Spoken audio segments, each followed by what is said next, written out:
அதாவது ஏனை முதல் எறும்பு கடை 84 லட்சம் ஜீவ பேதங்களுக்கும் படி அளக்கக்கூடியவர் பரம்பொருள் சிவபெருமான்.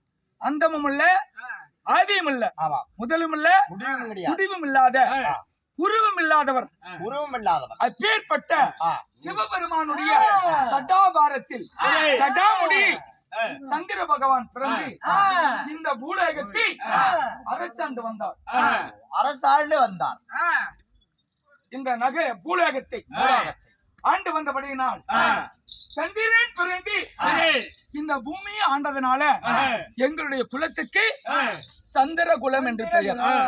சந்திரனுக்கு புதன் பிறந்தார், புதனுக்கு புரூரவன் பிறந்தார், புரூரவனுக்கு ஆயு பிறந்தார், ஆயுக்கு நகிசிகன் பிறந்தான், நகிசிகனுக்கு யயாதி பிறந்தான், யயாதிக்கு சயாதி பிறந்தான், சயாதிக்கு சார்வபௌமன் பிறந்தான், சார்வபௌமனுக்கு ஜெயச்சேனன் பிறந்தான், ஜெயச்சேனனுக்கு நயூதனன் பிறந்தான், நயூதனனுக்கு வேட்குரோதன் பிறந்தான், வேட்குரோதனுக்கு தேவாபி பிறந்தான், தேவாபிக்கு குறிச்சகன் பிறந்தான், குறிச்சகனுக்கு அரிச்சகன் பிறந்தான், அரிச்சகனுக்கு மதிவாணன் பிறந்தான், மதிவாணனுக்கு திடன் பிறந்தான், திடனுக்கு நீலன் பிறந்தான், நீலனுக்கு துஷ்யந்தன் பிறந்தான், துஷ்யந்தனுக்கு பரதன் பிறந்தான், பரதன் பிறந்து இந்த நாட்டை ஆண்டபடியினால் என் நாட்டிற்கு பாரத நாடு என்று பெயர்.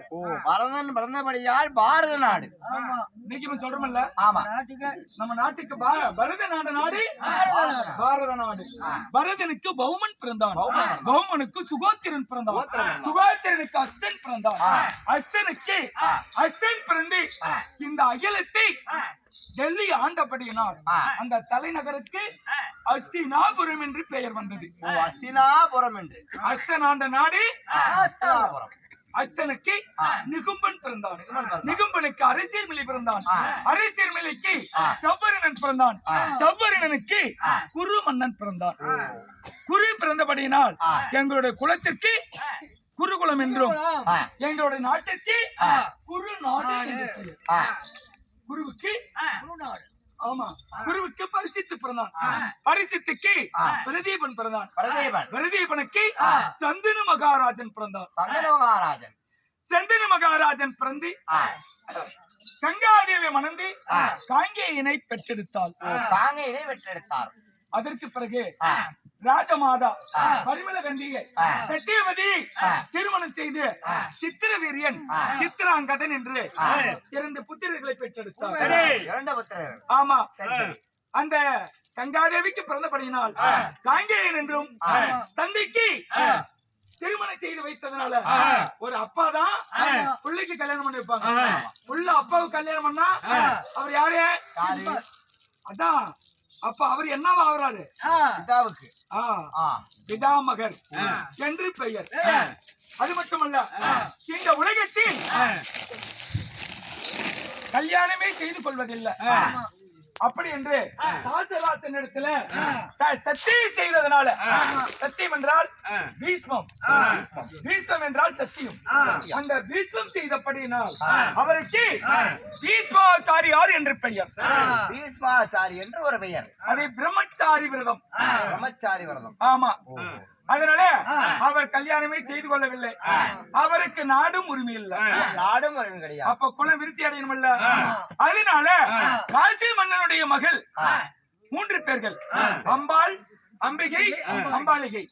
சுயவரத்திலே பீஷ்மாச்சாரியார் தன்னுடைய தம்பிகளாகிய சித்திராங்கதன் சித்திரவீரனுக்கு திருமணத்தை செய்து வைக்க வேண்டும் என்பதற்காக அழைத்து சென்று சுயவரத்திலே கலந்து 3 பேர்களையும் ஜெயித்து அங்கே இருக்கின்ற மன்னர்களை எல்லாம் ஜெயித்து 3 பேர்களின் கரம் பிடித்து வந்தார். வருகிற வழியிலே பாதி வழியிலே அம்பாள் என்பவள் தன் தாய் மாமன் சால்வன் மீது ஆசை வைத்திருக்கிறேன், நானும் அவர் ஒருவருக்கு ஒருவர் விரும்புகிறோம் என்று சொல்ல, அடுத்தவர் மீது ஆசைப்பட்ட பெண்ணை மனைவியாக்க கூடாது, மற்றவருக்கு என்பதற்காக பாதியிலே இறக்கி விட்டு யாரை அழைத்து வந்தார்? அம்பிகை, அம்பாளிகை என்று சொல்லக்கூடியவர்களை அழைத்து வந்து சித்திராங்கதன் சித்திரவீரனுக்கு திருமணத்தை செய்து வைத்தார். செய்து வைத்து சில காலம் வாழ்ந்து வந்த பிறகு தெய்வலோகத்தை சித்திராங்கதனால் போரிலே சித்திராங்கதன் மடிந்து விட்டான். பிறகு அவனுக்கு அடுத்து சித்திரவீரியன். சித்திரவீரியனால் நம்முடைய குலம் விருத்தி அடையும் என்று எதிர்பார்த்துக் கொண்டிருந்தாள் ராஜமாதா பரிமளகந்தி. அப்படி இருக்கும் போது என்னானது? போதை பொருளுக்கு மது மங்கை மாமிசை இதுக்கெல்லாம் அடிமையாகி நோய்வாய்ப்பட்டு மாண்டு மடிந்து போனார். ஆமா. அப்ப ஈஸ்வருக்கும் வாரிசு இல்ல, திருமணம் இல்ல, வாரிசு இல்ல. சித்திராங்கதன் போர்ல செத்துட்டோம், அவனுக்கும் வாரிசு இல்ல.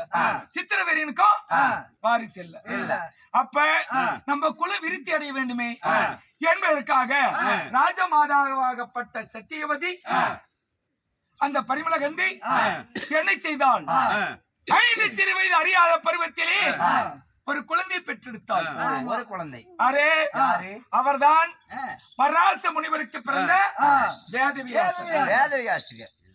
வேதவியாசரை வரவழைத்து நாம் குல விருத்தியாக வேண்டும் என்பதற்காக இந்த அம்பிகை அம்பாளிகை இருவரையும் சேர சொன்னார். அப்படி சேரும் போது முனிவருங்க எப்படி இருப்பாங்க? சாடியும் தப்புமாக காபியோட நம்ம பூசரிக்கிறாரோ அது மாதிரி போற உருவத்தோடு இருந்தாரு. அப்ப அந்த பொம்பளை என்ன பண்ணிட்டா, ஐயோ இப்படிப்பட்ட முனிவர் இடத்துல நம்ம சேர்றதா அப்படின்னு பயந்து கண்களை மூடிக்கொண்டார். சேரும்போது அப்ப சொன்னார் வேதவியாசர், அம்மா குழந்தை பிறக்கும், ஆனா இந்த அம்பிகைக்கு கண் இல்லாம பிறக்கும் அப்படி என்று சொன்னார். அப்படி பிறந்த குழந்தைதான் கண் இல்லாமல் பிறந்த குழந்தை திருதராஷ்டிரன். சரி, கண் இல்லாத குழந்தை பட்டத்துக்கு உதவுமா? அதனால அம்பிகை இடத்திலே சேர சொன்னார். சரி தாய், அப்படி சேர்கிறேன் என்று அந்த அம்பிகை இடத்துல போய் சேரும் போது அந்த பெண் பார்த்த உடனே நடுக்கம் கொண்டு அம்பாளிகை அப்படி கூணி குறிக்க அமர்ந்து கொண்டார். அம்மா, இந்த பெண்ணுக்கு ஒரு குழந்தை பிறக்கும், ஆனா பாண்டுவாக பிறக்கும் என்று சொன்னார். அவர்தான் என் தந்தையாகப்பட்ட பாண்டு மகாராஜா. அப்படி பிறந்த உடனே 2 பிள்ளைகளுமே பட்டத்துக்கு உதவாது. அதனால இன்னொரு பிள்ளையை பெற்றுக் கொடு என்று அம்பிகை இடத்துல சொல்ல, அம்பிகை அந்த முனிவரிடத்துல சேர விருப்பம் இல்லாம தனக்கு பதிலாக தன்னிடத்தில் இருந்த தாதியை அலங்காரம் செய்து அந்த முனிவரிடம் சேர்வதற்காக அனுப்பி வைத்தார்.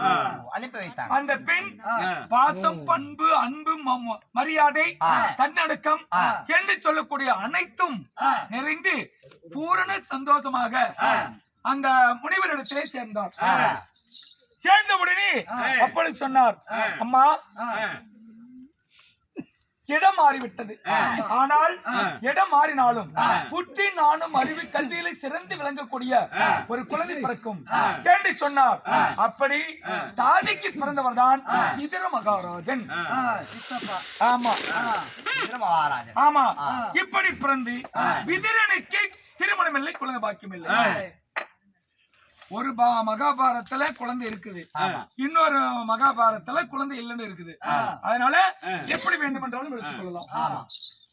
அதனால பாண்டு மகாராஜனுக்கு பாண்டவர்கள் 5 பேர்.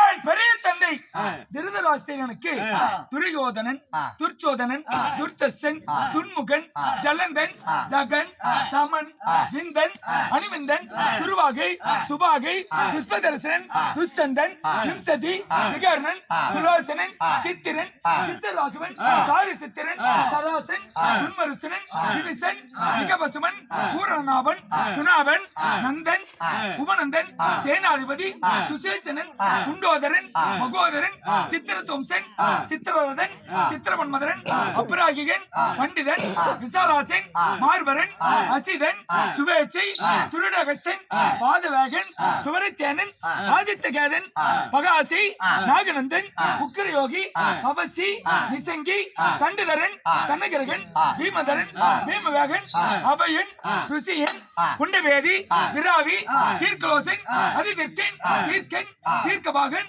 மகாபாகன், மகரகுண்டன், குண்டன், குண்டசன், அனவசுவன், முக்குராயுதன், தந்தாயு, திருவாச்சலன், சகண்டலன், இப்படி அவர்களோ 100 பேர்கள். அப்படி பிறந்து 100 பேருக்கும் பாதி நாடு, இந்த 5 பாதி நாடு தருவதா என்று சொன்னார். அப்ப இந்த 56 நாட்டுக்கு தலைநகரது அஸ்தினாபுரம். அஸ்தினாபுரத்தை இந்த உலகை 7 பிரிவுகளாக பிரிக்கப்பட்டுள்ளன.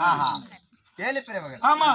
நாவல், எருளி, சூசை, கிருவுஞ்சம், குட்கரம், தெங்கி, கமுகி என்று இந்த 7 பிரிவிலே நாவலத்தீவிலே எழுந்தெறிய அங்கம், அருணம், அவந்தி, ஆந்திரம், இலாடம், யவனம், ஒட்டியம், தரிசம், கலிங்கம், கன்னடம், கர்நாடம், காசம், காஷ்மீரம், காந்தாரம், காம்போஜம், கிராடம், குருகி, குடுகி, குந்தலம், கூச்சரம், கேகயம், கேரளம், கொங்கணம், கொல்லம், கோசலம், சதம், சவ்வீரம், சாலவம், சிங்களம், சிந்து, சீனம், சூரச்சேனம், சோழம், சோனகம், திராவிடம், துளுவம், தெங்கனம், நெடுதம், நேபாளம், பாஞ்சாலம், பப்பரம், பல்லவம், பாண்டியம், புள்ளிங்கம், கோடம், மகதம், கச்சம், மராடம், மலையாளம், மாலவம், யுகுந்தம், வங்கம், வங்காளம்,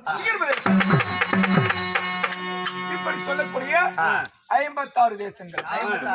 56 தேசத்தை 5 பேத்துக்கும் பாதியா கொடுக்கறதா, 100 பேத்துக்கும் பாதியா கொடுக்கறதா, அப்படி என்று சொந்த பெரியப்பா மக்கள் கௌரவர்கள் பாண்டவர்களை என்னென்ன பண்ணாங்க தெரியுமா? அம்மா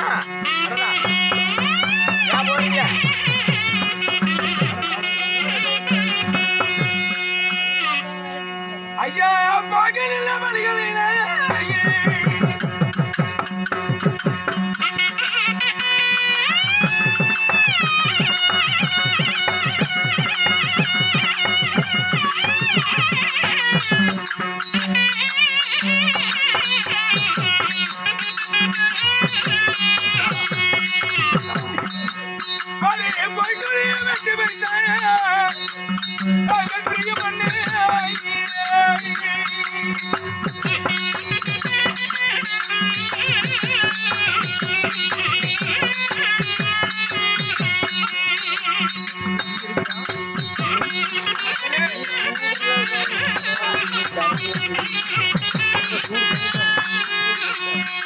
ஐயா நடுக்க மனிதனிலே